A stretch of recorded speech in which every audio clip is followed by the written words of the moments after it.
I am Dr. Elena Rodriguez, 32, and a NASA mission specialist. Though my family barely acknowledges it, standing in my sister Maria's penthouse for our family gathering, I feel that familiar tightness in my chest. Despite my achievements, Maria still treats me like the family disappointment, the dreamer who chose science over the family restaurant empire. If only they knew what I actually do. I had hoped today would be different, but her condescending smile tells me nothing has changed. Growing up in the shadow of my perfect sister Maria was like living in permanent eclipse. 3 years older, she was everything our traditional Mexican-American family wanted in Houston. Business-minded, socially graceful, and eager to expand our family's restaurant chain. Every family dinner was a celebration of Maria's latest business achievement, while my science fair projects and academic awards were met with polite but disinterested nods.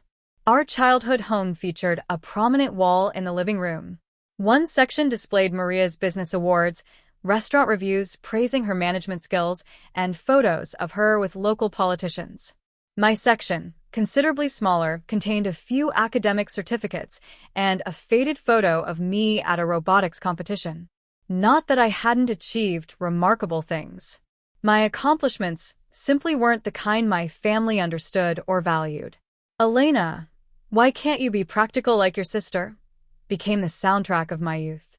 While Maria dutifully worked summers at our restaurants, learning the business from our father, I spent hours at the Johnson Space Center's visitor programs, dreaming of becoming an astronaut someday.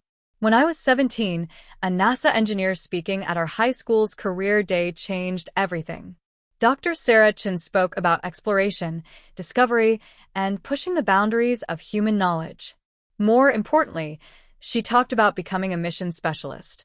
For the first time, my nebulous dreams crystallized into a concrete path. Women don't belong in space, my father said dismissively when I mentioned my interest at dinner. Besides, science is for people who can't handle real business. We've built this empire for you girls. Maria laughed, twirling her fork in her pasta. Can you imagine Elena floating around in zero gravity? She gets dizzy just climbing the restaurant's storage ladder. My mother, always the mediator, offered a gentle suggestion. Mija, maybe study business with a minor in something science-related. That would be more stable. Their dismissal only fueled my determination. I began studying harder, excelling in advanced mathematics and physics, and secretly applied to MIT's aerospace engineering program without their knowledge or financial support. The acceptance letter arrived on a Wednesday. I waited until Sunday dinner, our sacred family gathering time, to make my announcement. I've been accepted to MIT. I'm going to study aerospace engineering and become a NASA mission specialist. The silence was deafening, followed by my father's wine glass hitting the table harder than necessary. Absolutely not. I forbid it. My mother began wringing her hands. All that danger, Elena. Space shuttles exploding, astronauts dying. Why would you choose this? But it was Maria's reaction that cut deepest. This is just another one of your fantasy phases. You'll drop out within a semester when you realize how impossible it is. That night, I packed my essentials. My high school chemistry teacher, a former aerospace engineer who understood my passion, offered her spare room until I needed to leave for Cambridge. I left a note and walked away from my family home. MIT was everything I'd hoped for and more challenging than I'd imagined. While other students received care packages and encouraging calls, my phone remained largely silent. Maria was expanding the restaurant business, and according to the family holiday cards forwarded by my grandmother, she was building a culinary empire. I channeled my heartbreak into excellence. Graduated summa cum laude, earned my master's degree in aerospace engineering, completed astronaut training at Johnson Space Center. I worked on satellite deployments, participated in International Space Station missions, conducted groundbreaking research in microgravity environments. Each achievement came through dedication and brilliance, not family connections. By 28, I was a mission specialist. By 31, I was leading research teams on cutting-edge space technology. My work contributed to Mars rover missions, deep space exploration programs, and revolutionary advances in spacecraft design. I couldn't discuss much of it, even if my family had asked, which they hadn't. Our communication had devolved to obligatory birthday texts and the occasional stiff exchange at the rare funeral or wedding we both attended. Maria had 2 daughters now, lived in a penthouse overlooking downtown Houston, and had expanded our family's restaurants into a multi-million-dollar enterprise. From Instagram photos, her life looked perfect, exactly as she'd always planned. I built my own family within NASA, fellow scientists who understood sacrifice, colleagues who respected intelligence above pedigree. A brief relationship with another astronaut that ended amicably when our mission schedules repeatedly kept us apart. I wasn't unhappy, but that familial wound never fully healed. Then came the invitation to celebrate her daughter Sophia's high school graduation. Elegant card, formal language, a handwritten note. It would mean a lot to Sophia if you came. Not that it would mean anything to Maria, but I'd always sent her children birthday gifts and Christmas presents, even when acknowledgement came only from Sophia herself. She seemed like a brilliant kid based on our limited interactions. So, against my better judgment, I RSVP'd yes. The invitation sat on my desk for 3 days before I made the call to my therapist, Dr. Jennifer Walsh. NASA had excellent mental health support, and Jennifer had been helping me work through my family issues for the past year. "So, you're going?" she asked after I explained the situation.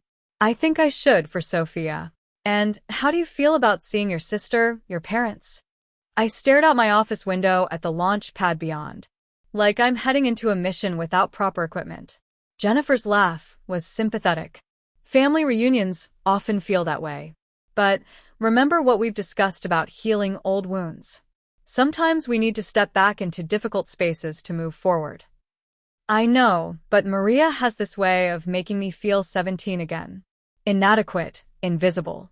Then this is an opportunity to practice standing in your truth. You're not that 17-year-old anymore. You're Dr. Rodriguez, a NASA mission specialist with an impressive record.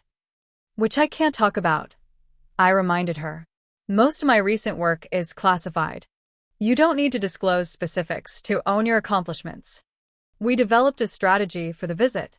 I would go for 2 days, stay in a hotel rather than with family, and have predetermined exit points if things became too tense. Jennifer also suggested I focus on connecting with Sophia rather than seeking validation from my sister or parents. The next 2 weeks flew by with mission planning and research deadlines. Before I knew it, I was packing my civilian clothes, an unfamiliar exercise after years in NASA jumpsuits and formal mission attire. I deliberately chose understated outfits, tailored black pants, simple blouses, a navy blazer. Nothing that screamed astronaut or demanded attention. Part of me recognized the irony.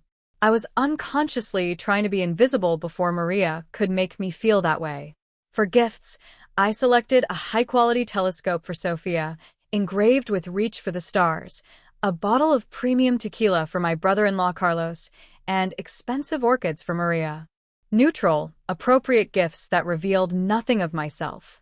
The flight to Houston felt longer than my missions to the International Space Station.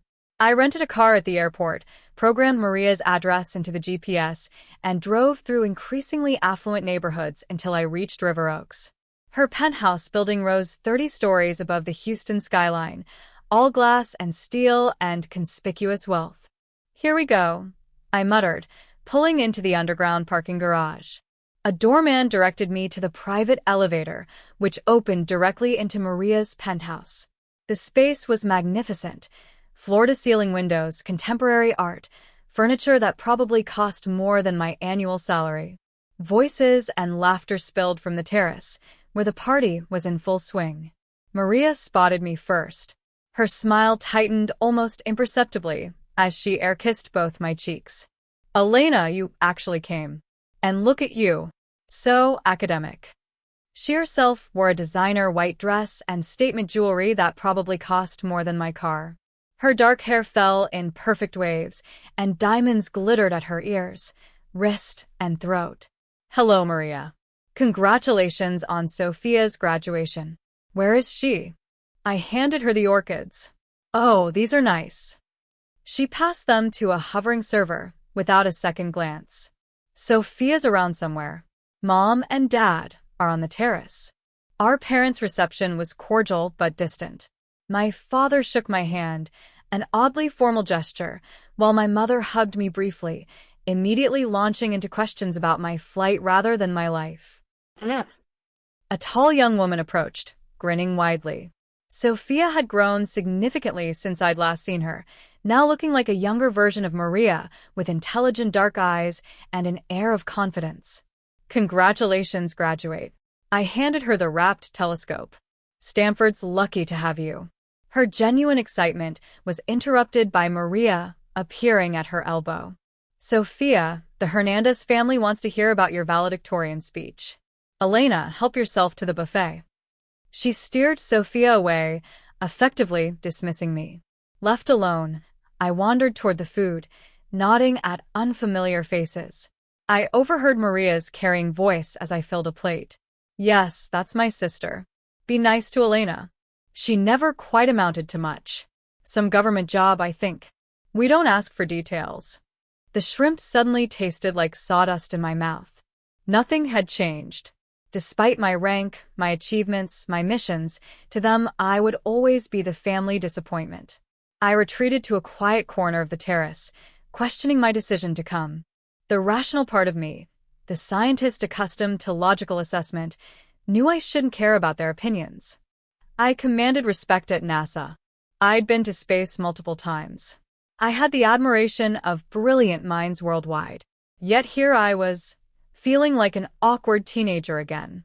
By the time the server announced dinner would be served on the main terrace, I had nearly convinced myself to fabricate an emergency call from Mission Control. Only my promise to Jennifer and my own stubborn pride kept me from leaving.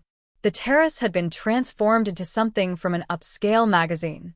White linen tablecloths draped over 3 long tables, each adorned with crystal vases of white roses and greenery. Candles floated in glass bowls, creating a warm glow as the Houston evening settled around us. Place cards in calligraphy directed guests to their seats. I found myself at the far end of the middle table beside an elderly couple I didn't recognize and across from a woman who introduced herself as Maria's business partner. Maria naturally presided at the head table with our parents, Sophia, and what appeared to be the most important guests. The first course arrived, some sort of gazpacho with decorative herb oil. I was just taking my first spoonful when Maria's voice rang out. Elena, that outfit. Did you find it at some university thrift store? I should have warned you the dress code was cocktail attire. Several guests tittered. I glanced down at my perfectly appropriate black pants and silk blouse, not designer labels but certainly not thrift store items. Nordstrom, actually, I replied evenly, though I felt heat rising in my cheeks. How practical. She turned to the woman beside her. My sister has always been so utilitarian. Never understood the value of presentation. The elderly woman beside me patted my arm. Don't mind her, dear.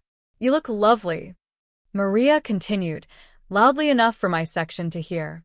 I offered to take her shopping when she arrived, but she's so independent. Probably can't afford much on a government salary, anyway. If she only knew that NASA mission specialists earned comfortable 6 figures, augmented by hazard pay and speaking fees. Not that I needed to justify my income to anyone. The business partner across from me shifted uncomfortably, then attempted conversation. So, what do you do, Elena? Before I could answer, Maria interjected from 2 seats away. Oh, Elena just does some government work. Nothing exciting like our restaurant empire or Sophia's prospects. I work for NASA, I said simply. Doing paperwork, no doubt, Maria added with a dismissive wave. Elena always liked to follow procedures rather than take initiative.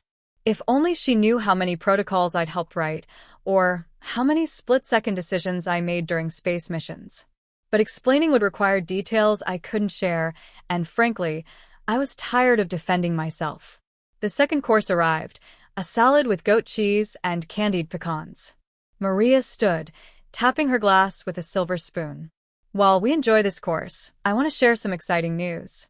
As many of you know, Sophia graduated valedictorian from her preparatory academy last month. What you don't know is that she's made a career decision that Carlos and I are absolutely thrilled about. Sophia shifted in her seat, looking surprisingly uncomfortable for someone being praised. After considering offers from several prestigious universities, including Harvard and Princeton, Sophia has decided to. She paused dramatically, and I noticed Sophia's eyes dart toward me for just a moment. Well, she's keeping the specific details quiet until tonight's announcement. But let's just say she'll be following in a successful family tradition, unlike some alternative paths that lead nowhere. Her gaze fixed pointedly on me, and several guests turned to look in my direction. I maintained eye contact with her, refusing to show any reaction. The conversation shifted to the achievements of various guests' children: Ivy League schools, finance internships, business ventures. Each story seemed designed to highlight conventional success, with Maria nodding approvingly. When someone mentioned their son joining Doctors Without Borders, Maria's response was telling. How noble. Though I can't imagine choosing such uncertainty when there are so many excellent opportunities here. I tried steering the conversation toward neutral topics, books, films, even the recent weather. But Maria repeatedly redirected to status symbols: Carlos's new yacht, their upcoming Tuscany vacation, the exclusive private school their younger daughter attended. And what about you, Elena? Carlos's business partner eventually asked. Do you travel much with your work? A simple question with a complicated answer. Yes, I traveled to launch sites, space centers, international conferences, and quite literally to space. But before I could formulate an appropriately vague response, Maria jumped in. Elena probably gets some government per diem trips to Washington. Nothing like our month in Europe last year, right, Carlos? My brother-in-law at least had the decency to look uncomfortable. I'm sure Elena's work is important in its own way. Of course it is, Maria said with exaggerated sincerity. Someone has to do the whatever it is you do. Someone has to explore the frontiers of human knowledge, I replied quietly. Oh, please, Maria rolled her eyes. Filing reports isn't exactly exploring space. The conversation moved on, but the pattern continued through the main course. Each time I spoke, Maria would interrupt, minimize, or mock. When I mentioned a recent conference in Geneva, she launched into a detailed account of their luxury Swiss shopping spree. When I complimented the chef, she questioned whether government cafeteria food had destroyed my palate. By dessert, an elaborate tres leches cake, I was mentally counting the minutes until I could politely leave. Then Maria stood again, champagne flute in hand. I'd like to propose a toast to success, real success, to those who set goals and achieve them through business acumen and determination. She smiled at various guests. To those who build enterprises, create wealth, and contribute to society in meaningful ways. The pointed exclusion wasn't subtle. Several guests glanced uncomfortably at me. To my brilliant husband Carlos, who's expanded our restaurant chain by 40% this year alone. To my father, who built our family legacy. To my mother, who supported him while maintaining perfect standards at home. She raised her glass higher. And especially to my daughter Sophia, who represents the best of our family values and will soon announce her exciting career path. Glasses clinked as I took a small sip of my champagne, fighting to maintain composure. We can't all be winners like Sophia, Maria added, looking directly at me. Some of us just wear government badges and follow procedures. But family is family, right, Elena? The table fell silent. This had crossed from subtle digs into outright mockery. Maria, our father said warningly, but she continued. Oh, Dad, I'm just teasing. Elena knows her little government job is fine. Not everyone can handle the pressure of real business. Science is perfect for people who need structure and can't think creatively. Something inside me snapped. 15 years of condescension. 15 years of dismissal. 15 years of my groundbreaking work being treated as a punchline. I placed my napkin beside my plate and stood. Thank you for dinner. I think I'll retire early. See. Maria laughed to the table. Always following protocol. Stand down, scientist. I was halfway to the door when the elevator chimed through the penthouse. The sound echoed across the terrace, and I noticed Sophia's expression, a mix of anxiety and anticipation, made me pause. The silence at the table had become oppressive. Everyone seemed to be studying their desserts with sudden fascination, unwilling to meet my eyes or Maria's. Only our mother attempted damage control, her voice artificially bright as she complimented the presentation. Maria, emboldened by her unchallenged mockery, continued. Really, everyone, don't feel uncomfortable. Elena's used to being the family oddball. Remember when she tried to build a rocket from garden supplies in the backyard? Dad. Our father cleared his throat. Elena was always scientifically minded. Scientifically minded? Maria laughed. That's a generous way to describe someone who nearly set fire to the garage. Thank goodness Sophia inherited the family business sense instead of whatever made Elena think floating in space was a career. The elderly woman who had been kind to me earlier frowned. Your sister serves our scientific community, Maria. That deserves respect. Of course, Mrs. Gutierrez. Maria's tone was patronizing. We all appreciate the researchers who keep NASA running. Though between us, I think Elena just couldn't handle the academic requirements for a real profession. Government work takes anyone with a science degree these days. That was factually incorrect. NASA astronaut selection was among the most competitive processes in the world. But before I could respond, Maria was addressing the entire table again. Let me tell you all what really happened. Little sister couldn't get into a decent business program, threw a tantrum about studying science, and now pretends she's some important. What are you now, Elena? Researcher? Mission specialist, I said quietly. Mission specialist. She mimicked with exaggerated importance. Sounds fancy, but what does that even mean? Probably in charge of organizing paperwork for actual astronauts. I felt 17 again, the night I'd announced my MIT acceptance. The same dismissal, the same mockery, the same complete misunderstanding of scientific achievement and space exploration. Mission specialist at 32 was exceptional progress, representing years of rigorous training and selection. In civilian terms, I was equivalent to a senior executive leading cutting-edge research, but Maria would never see me that way. In civilian terms, I began trying to maintain professionalism. In civilian terms, Maria interrupted, you take orders instead of giving them. You wear uniforms because you can't figure out professional dress. You live in government housing because you can't afford a real home. Her words struck deep childhood wounds. Always the misunderstood one. Always the disappointment. Always less than. Memories flooded back. Maria accidentally deleting my astronomy presentation the night before my science fair. Maria telling my first boyfriend I was obsessed with weird space stuff that made me boring. Maria forgetting to give me the phone message that the NASA summer program had called with acceptance news. Small cruelties that accumulated over years into something suffocating. Maria, that's enough. My father finally intervened, but too late. I'm just having fun, Dad. Elena knows I'm joking. She looked at me with that familiar smirk. Don't be so sensitive. Everyone knows science is for people who couldn't make it in business. It's not like you're out there doing anything important. The room fell silent. Even Maria seemed to realize she'd gone too far.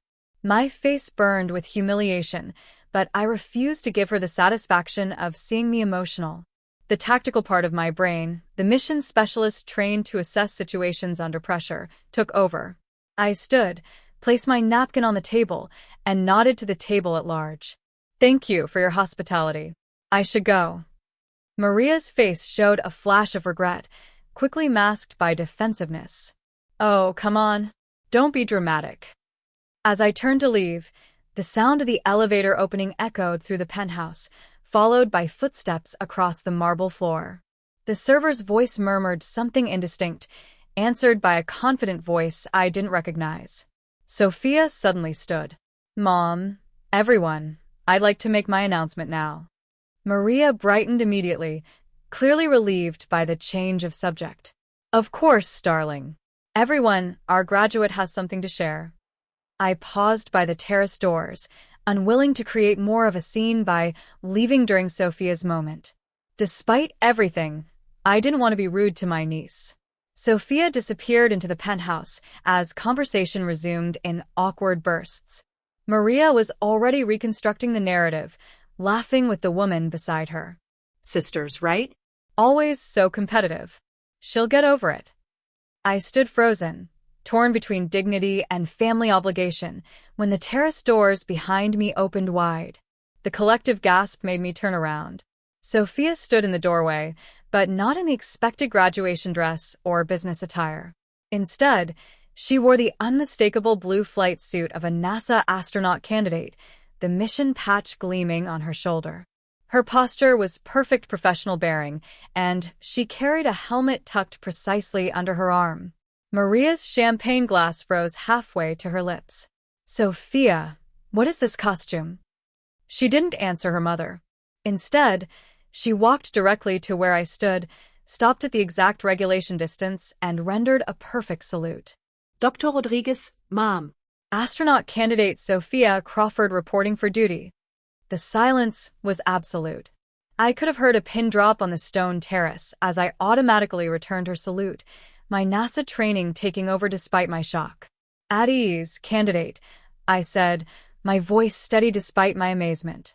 Sophia relaxed her posture slightly, but remained formal.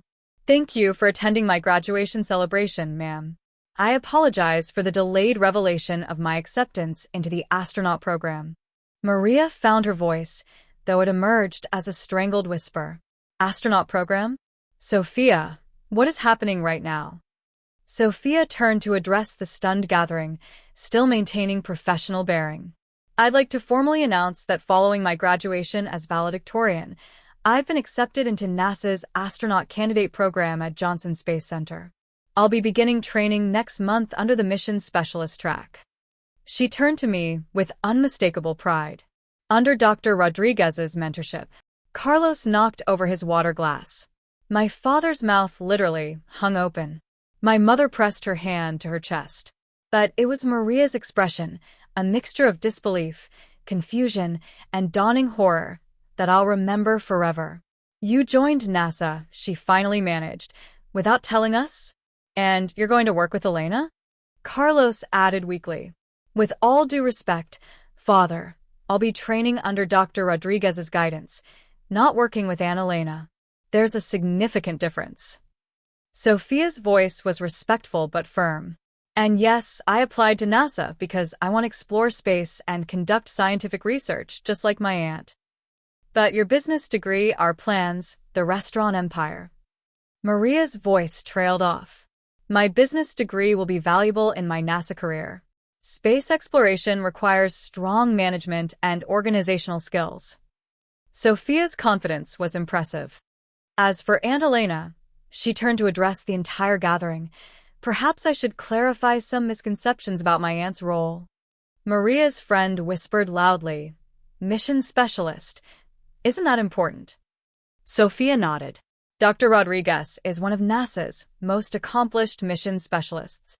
She's completed 4 space missions, including 2 to the International Space Station and 1 classified deep space research mission I'm not at liberty to discuss." She reached into her flight suit pocket and withdrew a small presentation box. "In fact, I'm honored to present this to you now, Dr. Rodriguez. Your latest commendation arrived at Johnson Space Center yesterday, and given my unique position as both family member and incoming candidate under your mentorship, Director Williams thought it appropriate that I deliver it personally." She opened the box to reveal a medal I immediately recognized, the NASA Exceptional Scientific Achievement Medal.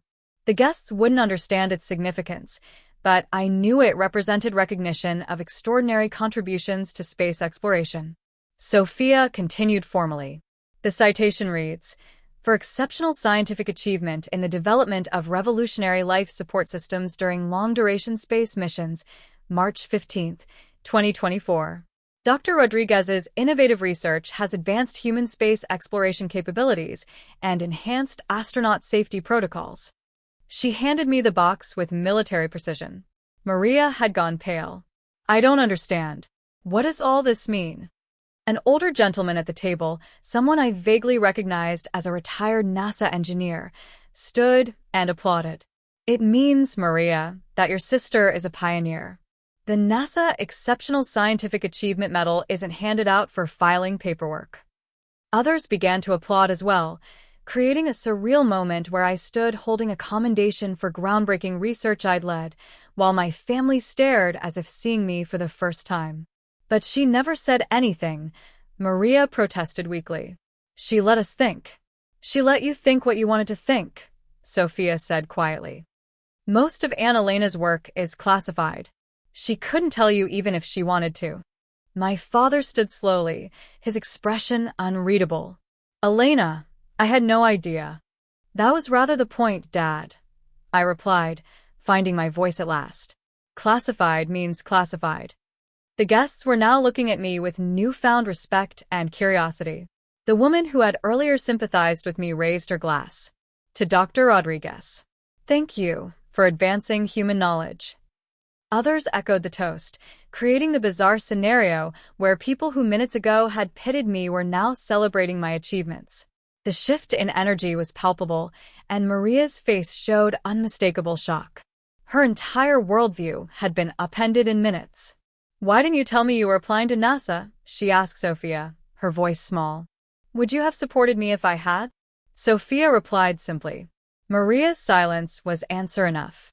The remainder of the dinner passed in a blur of congratulations and questions I mostly couldn't answer. Sophia fielded the attention with grace, explaining her path to NASA while omitting the fact that she'd been corresponding with me about her scientific interests since she was 14. We had kept our mentorship private, knowing Maria would disapprove. As guests began departing, I found myself alone on the terrace with Maria.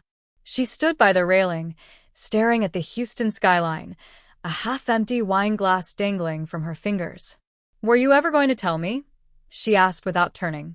"About my missions and achievements?" "You never asked, Maria." "Not that." She turned to face me. "About Sophia. You knew all this time. You knew she was applying to NASA. She's an adult. It wasn't my place to tell you. You influenced her, turned her against the family business. Against me." Her voice rose. "You stole my daughter's future because you're still competing with me after all these years." The accusation was so absurd, I almost laughed. "Competing with you, Maria? I've been busy exploring space, not thinking about some imaginary sibling rivalry." "Then why did you never tell us about your accomplishments, your missions? These medals?" She gestured vaguely at the commendation box. "You must have wanted tonight to happen. Wanted to humiliate me in front of my friends." I had no idea Sophia would appear in a flight suit or present that commendation. "And most of my work is classified. I literally cannot discuss it." Convenient excuse. I sighed, realizing we were retreading childhood patterns. "Think what you want." But Sophia made her own choice. She's passionate about space exploration and scientific research. She'd make a terrible restaurant manager. She told me that herself. "She told you that?" The hurt in her voice was genuine. "She talks to you about her dreams and not to me?" "Maybe because I listen without judgment."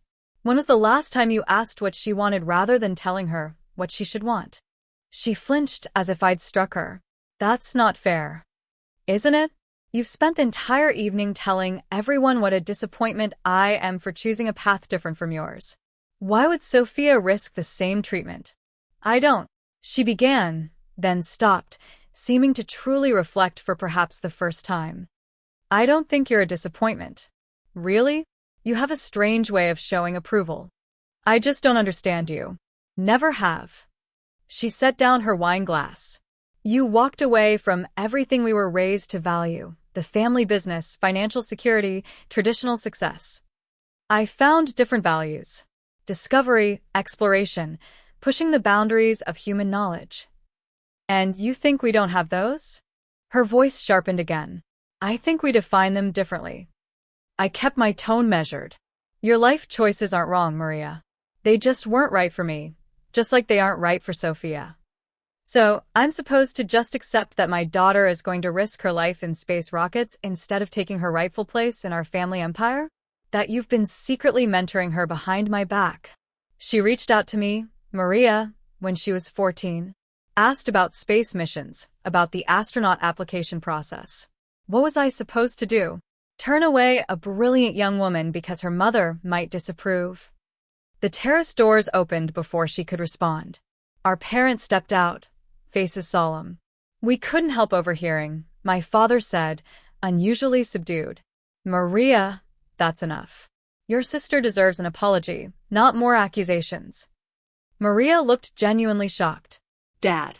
I mean it. The things you said tonight, the things we've allowed you to say for years, were disrespectful and wrong. He turned to me. And Elena, I owe you an apology as well. I've been narrow-minded and unfair. My mother stepped forward, taking my hands in hers. We had no idea about your missions, your accomplishments, the dangers you've faced. Because you never asked, I said quietly. In 15 years, none of you ever really asked about my life. Would you have told us if we had? My father challenged. With everything being classified, I could have shared some things. My first space mission, my research projects, the countries I visited, the fact that I love what I do, and I'm exceptional at it. I met his gaze steadily. But you made it clear from the beginning that my choice was a disappointment. So eventually, I stopped trying to share anything. He had the grace to look ashamed. I was wrong. Tonight made that abundantly clear. One night doesn't erase 15 years, I said. No, he agreed. It doesn't. But perhaps it can be a beginning. Maria had been watching this exchange with visible discomfort. Our parents had never taken my side against hers before. So now I'm the villain because I didn't understand Elena's secret space achievements? No, I said before our parents could respond. You're not a villain, Maria. You're my sister who, for reasons I've never fully understood, has seemed to resent me since we were children. Resent you? She laughed incredulously. You were the one who always had to be different, who rejected everything our family valued, who ran away rather than following tradition. Following your tradition, I corrected. And I didn't run away. I pursued my calling. While I did what was expected, something vulnerable flashed across her face. I did everything right, everything they wanted. Built the business, married well, had perfect children, created the perfect life. And yet somehow, tonight, you're the family hero. Suddenly, pieces clicked into place. You're jealous, I said, realization dawning. Not because I achieved something, but because I chose my own path. Don't be ridiculous, she scoffed, but her eyes slid away from mine. Maria, our mother said gently, is that true? Have you been unhappy with your choices? Of course not. I have everything I ever wanted. But her voice lacked conviction. Except freedom, I suggested quietly. The freedom to choose something different from what was expected.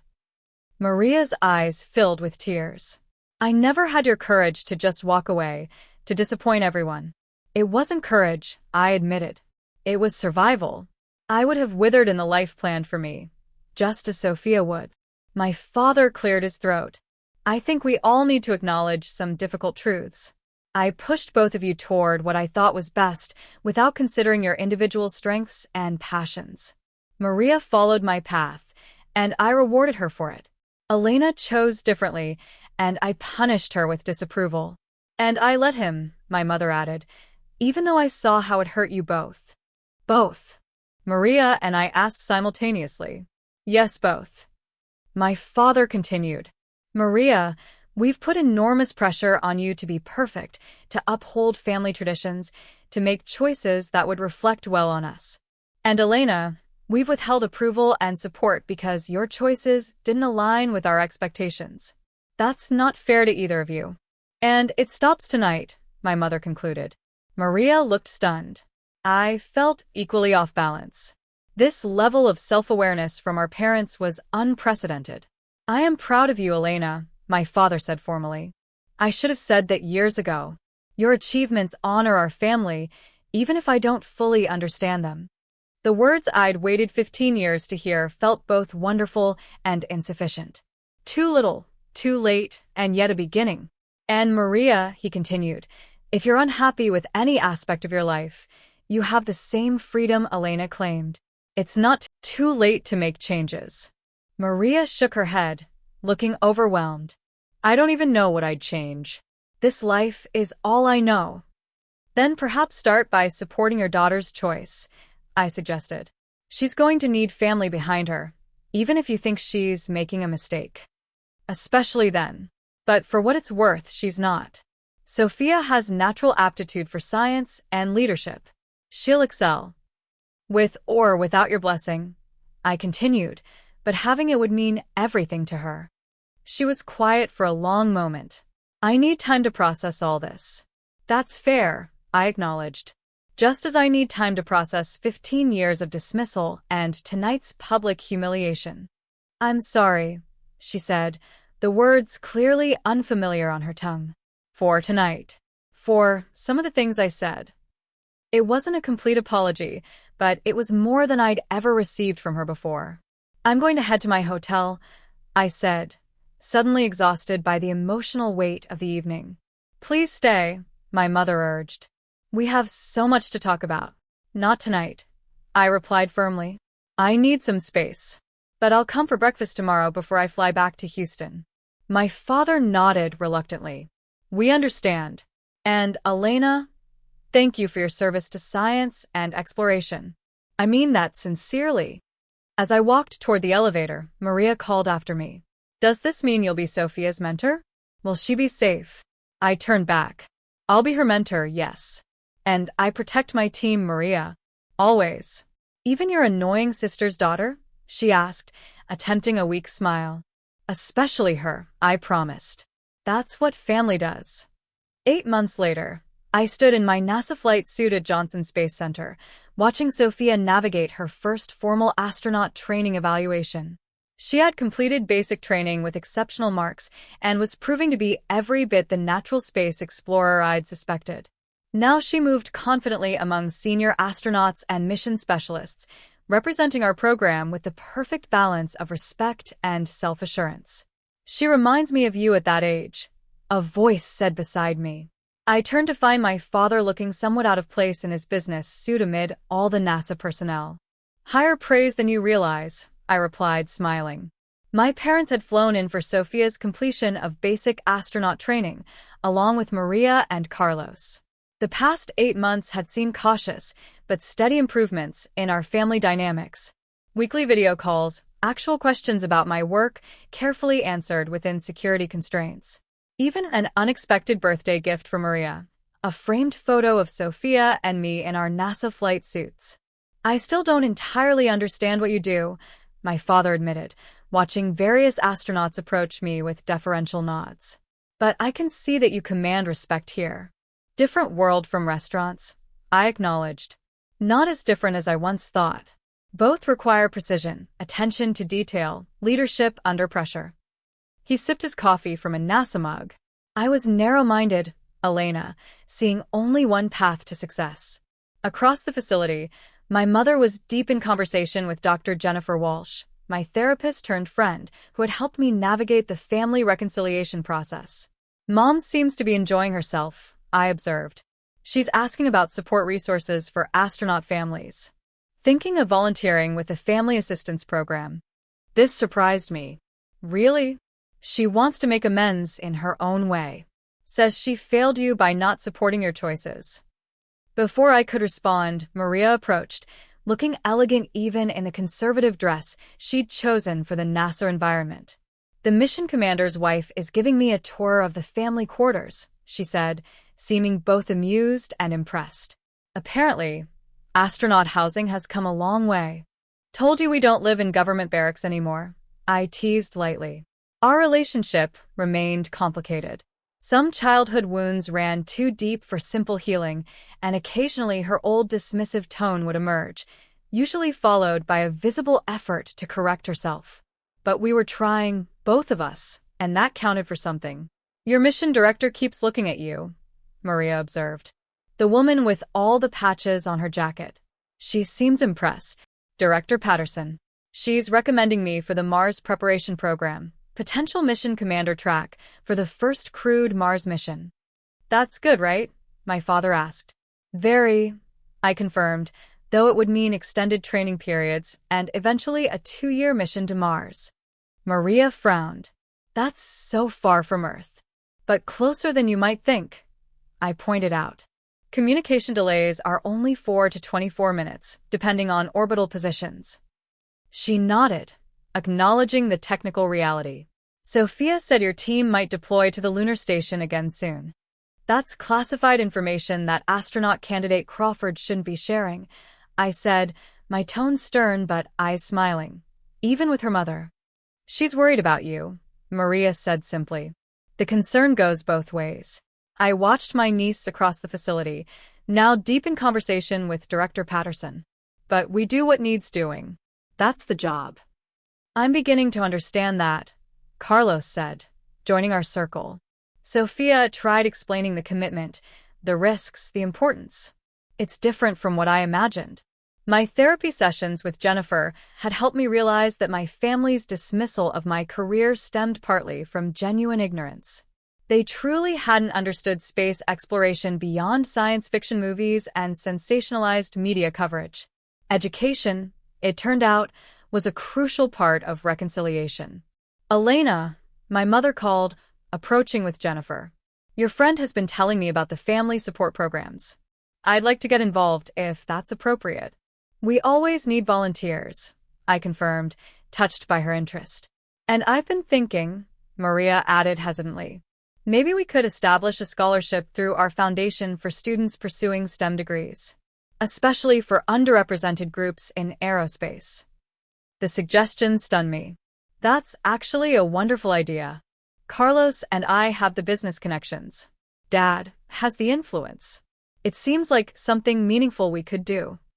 Using your strengths to support scientific education, I observed. Perfect integration of both worlds. She smiled, the first genuinely warm smile I'd seen from her in decades. I thought so, too. Later, as the ceremony wound down, I found myself alone with Sophia on the observation deck, looking out at the launch pads where tomorrow's missions would begin. Thank you, Dr. Rodriguez, she said formally, then broke into a grin. Sorry, Aunt Elena. Old habits. You did exceptionally well today, candidate. Director Patterson was impressed. I had a good example to follow. She looked at me with clear admiration. You know, I never told you why I really decided to apply to NASA. Your love of space exploration, your passion for scientific discovery. You've explained before. That's part of it. But honestly, she glanced back toward the ceremony room where our family was gathering. I saw how complete you seemed, how confident. Mom and Dad have success, sure, but there's always this anxiety. Like they're afraid of losing status or making a wrong move. And you don't see that in astronauts. I asked, amused. Not in you. You have the certainty, like you know exactly who you are and what matters. I considered this. That comes with time, Sophia, and some difficult lessons. Worth it, though. I thought about the journey from the frightened teenager leaving home to the confident mission specialist I'd become, the losses and gains along the way, the professional family I'd built within NASA, and now the fragile rebuilding of my birth family connections. More than worth it, I confirmed. Finding your authentic path always is, even when it's difficult. Mom's trying, she said, glancing toward Maria. She asks about my training now. Actually listens. She loves you. She's learning a new way to show it. Think we'll ever be completely okay? The whole family. I smiled at her youthful hope for perfect resolution. I think we'll be better. Different, but better. Some wounds don't completely heal, but they teach us compassion and resilience. We rejoined the family, preparing to part ways until the next visit. As I hugged each of them goodbye, still somewhat awkward, but genuine, I reflected on the long journey from family outcast to reluctant bridge builder. The recognition I'd craved for so long had finally come, not through dramatic revelations or public validation, but through the harder work of honest conversation and sustained effort on all sides. No magic wand had transformed us into a perfect family, but we were learning to see and accept each other more authentically. Standing in my truth had indeed led to unexpected reconciliations, though not in the way I'd imagined. The victory wasn't in Maria's humiliation that night, but in the slow healing that followed. In Sophia finding her path, in my parents expanding their definition of success, in all of us learning that family bonds can bend almost to breaking, but still find ways to reconnect. 3 months later, I received a call that would change everything. Director Patterson's voice was steady, but excited as she delivered the news I'd been hoping for since joining NASA. Dr. Rodriguez, I'm pleased to inform you that you've been selected as mission commander for the first crewed mission to Mars. Artemis Mars 1 will launch in 18 months. I sat in my office, looking out at the launch pads where my journey had begun, feeling the weight of this moment.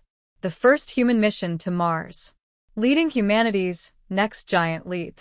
My first call was to Sophia, who screamed with excitement so loudly I had to hold the phone away from my ear. My second call was to Maria. Elena? Her voice was surprised. I rarely called during business hours. I have some news to share, I said, unable to keep the excitement from my voice. Good news, I hope?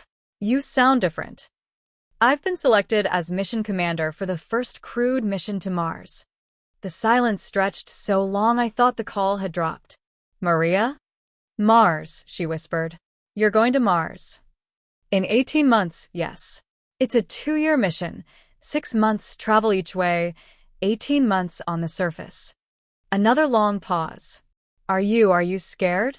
The question surprised me with its genuine concern. Terrified and exhilarated in equal measure. It's what I've trained my entire career for. I'm proud of you, she said, and I could hear tears in her voice.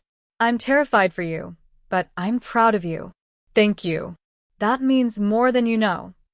Does Sophia know? She was my first call. You were my second. Really? Really? You're my sister, Maria. Despite everything, I wanted you to hear it from me. I heard her take a shaky breath. Thank you. For including us in this. For everything. The press conference announcing the Mars mission crew made international headlines. Standing at the podium with my 5 crewmates, I felt the weight of history and the eyes of the world. But in the audience, I spotted a familiar face. Maria, sitting with Sophia, both wearing proud smiles. After the conference, as reporters swarmed and cameras flashed, Maria approached through the crowd. Commander Rodriguez, she said formally, then broke into a grin. That sounds amazing. It does, doesn't it? She hugged me tightly.